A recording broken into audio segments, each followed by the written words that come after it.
Hello there. This is a video regarding the HP LaserJet 2300 series of printer, and specifically about the problem with duplexing multiple page projects.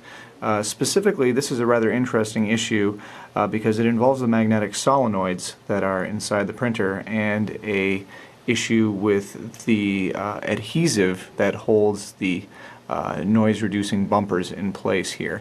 Now, I'm not going to necessarily talk about how to get the printer to this state. There are plenty of guides available online for that, but this is just to talk about how to fix the issue with duplexing and jamming problems. So, what I want to point out here is that this printer is probably at least 5 or 6 years old. I don't know the exact date, and it was brought into us because it was jamming.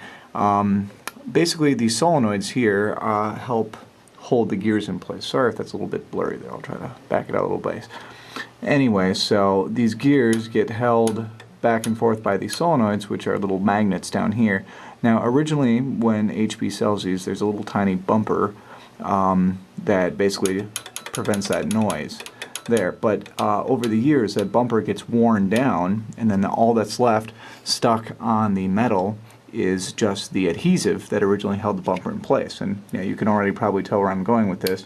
What happens is that the adhesive just causes this little metal armature to stick in place, and then because printers depend on millisecond or less time differences, obviously everything goes downhill from there. So if you watch what happens here, basically when I release this, it should snap back right away, but if it sticks hard, you see how there's a delay when I release my finger from that. That's what's causing the printer to jam. The one that causes the duplex problems in particular, I think, is this one, which has the exact same problem as the other ones. So, we have to remove those solenoids. Once you have the solenoid removed, just one screw down there should do it. What you can do is remove the spring from the solenoid that holds the armature in place. And yeah, just to try to turn this into the light here, you can already see that there's all kinds of black gunk caked on the top and bottom there. That's the remainder of the bumper. So here's a bumper right there.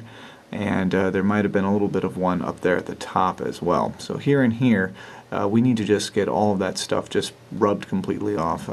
You can replace it with something, maybe wrap some string or some sort of non-adhesive method, but really, for a printer this old, I'm just going to choose to leave it completely uncovered. It might make a little bit more noise, but at least we can be assured that this problem isn't going to happen in the future. So we go find some rubbing alcohol and a tissue and go to work on it. So as you can see here, we've removed all of the adhesive from the armature of the solenoid, and we've also taken it off the body of the solenoid. We can see how clean that is right there. No more of that black adhesive. Now, while I was doing this, I looked online, and it seems that, contrary to what I said previously, what we do want to do is actually take some kind of piece of plastic or some sort of magnetic resisting stuff and just stick it back on the place where the adhesive used to be. The reason for that is that a lot of times people just clean that off like I was planning on doing, and they don't replace it, and then there's a problem with residual magnetism from the solenoid. So it fires, it causes the metal to still be slightly magnetic, and then you have the same jamming and timing issues because, once again, all it takes is a microsecond of delay and then the printer will jam.